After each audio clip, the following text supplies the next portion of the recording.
할렐루야. 오늘 본문 말씀을 가지고 엘리의 두 아들을 통해 배우라라는 제목으로 말씀을 전합니다. 하나님의 복을 받는 데 있어서 가장 우선시 되는 게 있다면 예배입니다.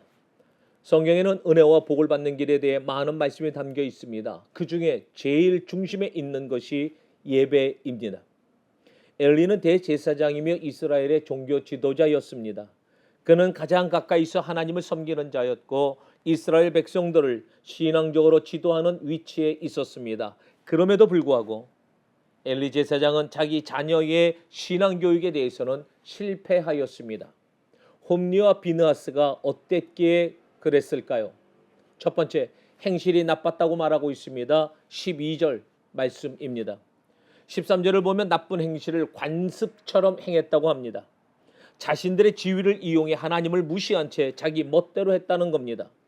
제사장의 권한을 남용하고 무모하게 사용하는 악습은 지도자로서 백성들의 신앙에 악영향을 끼치며 거룩한 제사를 모욕함으로써 하나님께 정면으로 도전하는 행위였습니다. 15절입니다. 엘리 아들들은 하나님께서 요구하시는 최상의 부분을 마음대로 가로챈으로써 암울한 시대에 하나님을 무시하는 자의 전형적인 모습을 보여줍니다. 하나님께는 예물 자체가 중요한 것이 아니라 드리는 자가 얼마나 헌신의 자세로 드리는가가 중요합니다. 시편 51편 16절 17절 말씀입니다. 두 번째, 여호와를 알지 못했습니다. 엘리 아들들은 이처럼 나쁜 행실을 하는데 왜 주저하지 않았을까요? 12절에 뭐라고 말씀하고 있습니까? 여호와를 알지 못했다. 사실 그들은 이스라엘 자손 누구보다도 하나님에 대해 잘 알고 있었을 것입니다. 그런데 문제는 그들의 행동입니다. 그들은 하나님에 대해 잘 알고 있었음에도 하나님을 두려워하지 않고 하나님을 업신여기는 죄를 범했습니다.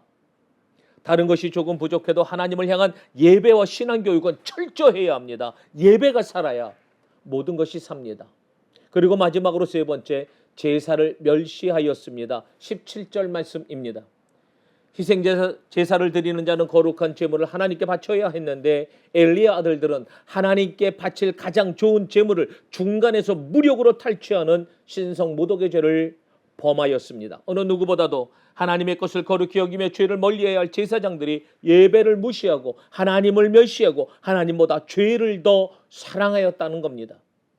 하나님께 예배함을 멀리하거나 무시하면 하나님의 심판을 받을 수밖에 없습니다. 사울은 사무엘 대신 자기가 직접 제사를 드리다가 하나님으로부터 책망받고 왕위가 다윗에게 넘어가는 심판을 받게 됩니다. 엘리는 어떻습니까? 하나님의 심판을 벗어날 수 없었습니다. 사무엘상 2장 25절을 보시기 바랍니다. 하나님의 이 말씀은 곧 이루어집니다. 엘리의 두 아들인 홈리와 비느하스는 블레셋과의 전쟁에서 죽음을 맞이합니다. 그리고 엘리는 이 소식을 듣고 의자에서 넘어져 목이 부러져 죽음을 맞이합니다.